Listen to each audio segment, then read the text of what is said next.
Hello বন্ধুরা, আমি আজকে একটা নতুন রেসিপি নিয়ে চলে এসেছি প্রথমবার আমার ইউটিউব চ্যানেলে। তো আমি সবার থেকে তোমাদের সাপোর্ট অবশ্যই কাম্য করছি। তো আজকে আমি রান্না করব ভেটকি মাছের ঝাল, যেটা আমার বরের আবদার। তো ভেটকি মাছগুলোকে আগে থেকেই নুন হলুদ মাখিয়ে আমি রেখে দিয়েছিলাম। প্রয়োজনীয় পেঁয়াজগুলোকে আমি কুচি করে নিয়েছি এবং টমেটোটাকেও কুচি করে নেব। তোমাদের যদি আমার এই ভিডিওটা ভালো লেগে থাকে অবশ্যই লাইক, সাবস্ক্রাইব, কমেন্ট করতে ভুলো না। মাছগুলোকে আমি তেলের মধ্যে হালকা করে ভেজে নিলাম, ভেজে এবার তুলে রেখে দেব। ওই তেলের মধ্যেই আমি একটু কালো জিরা ফোড়ন এবং কেটে রাখা পেঁয়াজ, এইভাবে পেঁয়াজ আর টমেটোগুলোকে ভালো করে আমি একটু নেড়ে চেড়ে নেব। তার মধ্যে হালকা একটু নুন দিয়ে দেবো। নুন দিলে টমেটোগুলো খুব তাড়াতাড়ি গলে যাবে এবং পেঁয়াজের সাথে সেটা মিশে যাবে। তার সাথে অল্প একটু হলুদও দিয়ে দেবো। আমি আবার অবশ্য পরে নুন হলুদ আলাদা করে একটা পেস্ট তৈরি করব। এবারে একটা প্লেটের মধ্যে আমি যেটা আমরা সাধারণত ব্যবহার করে থাকি, যেগুলো আমি নুন, হলুদ, লঙ্কা, জিরে, ধনের গুঁড়ো, অল্প সামান্য চিনি দিয়ে একটা হালকা গাঢ় পেস্ট তৈরি করে নেব।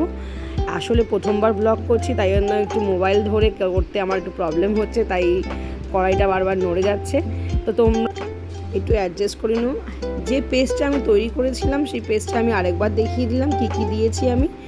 পেঁয়াজ আর টমেটোগুলো ভালো করে ভাজা ভাজা হয়ে গেছে। এবার আমি এর মধ্যে দিয়ে দেবো পেঁয়াজ, আদা, রসুন বাটার একটা পেস্ট তৈরি করেছিলাম, ওইটা সামান্য পরিমাণে আমি দিয়ে দেবো। প্রচণ্ড গরম, বেশি মশলাপাতি কিছু দেবো না, হালকার মধ্যেই করার চেষ্টা করব। কিন্তু রান্নাটা যদি একটু ঝাল ঝাল না হয়, ভেটকি মাছ খেতে ভালো লাগে না খুব একটা, এই জন্য এরকম একটু ঝাল ঝাল কষা কষা করার চেষ্টা করব। যেগুলো আমি নিয়েছিলাম সেটা একটা পেস্ট তৈরি করে নিয়েছি, দেখো খুব গাঢ় করে। সেই পেস্টটা ওখানে আমি দিয়ে দিলাম এর মধ্যে। এবার আর ভালো করে একটু নেড়ে নেব 5-6 মিনিট, যতক্ষণ না এই জলটা একটু শুকিয়ে শুকিয়ে আসছে। এইভাবে আমি ভালো করে এই কষাটাকে ভালো করে কষিয়ে নেব এবং যখন দেখব এটা থেকে তেল ছাড়তে শুরু করে দিয়েছে, তখন মনে করব যে এই কষাটা খুব ভালো করে কষে গেছে। এরপরে আমরা অল্প পরিমাণে এর মধ্যে একটু জল অ্যাড করে দেব। চাইলে তোমরা গরম জল অ্যাড করতে পারো, কিন্তু আমি ঠান্ডা জলই অ্যাড করেছিলাম।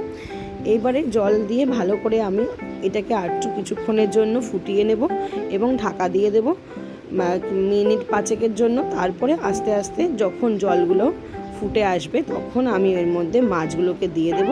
দিয়ে আরেকটু ভালো করে মাছগুলোকে এপিট ওপিট করে, যাতে মশলাগুলো ভালো করে মাছের মধ্যে ঢোকে, সেটা করে নেব। করে নিয়ে আবার কিছুক্ষণের জন্য 4-5 মিনিটের জন্য মাছটাকে ঢাকা দিয়ে রেখে দেব। রেখে দিয়ে কিছুক্ষণের জন্য ঢাকা দিয়ে রেখে দিয়ে যখন মাছটা আবার খুব সুন্দর করে একটা স্মেল বেরিয়ে আসবে এবং জলটা একটু শুকিয়ে আসবে, তখন তার মধ্যে সামান্য গরম মশলা এবং ধনেপাতা কুচি দিয়ে তোমরা সার্ভ করতে পারো। খেয়ে দেখবে খুবই ভালো লাগবে। কিন্তু আমার কাছে ধনেপাতা কুচি তখন ছিল না, তো আমি শুধু মশলা দিয়েই এটি সার্ভ করেছিলাম। খেতে দুর্দান্ত হয়েছিল।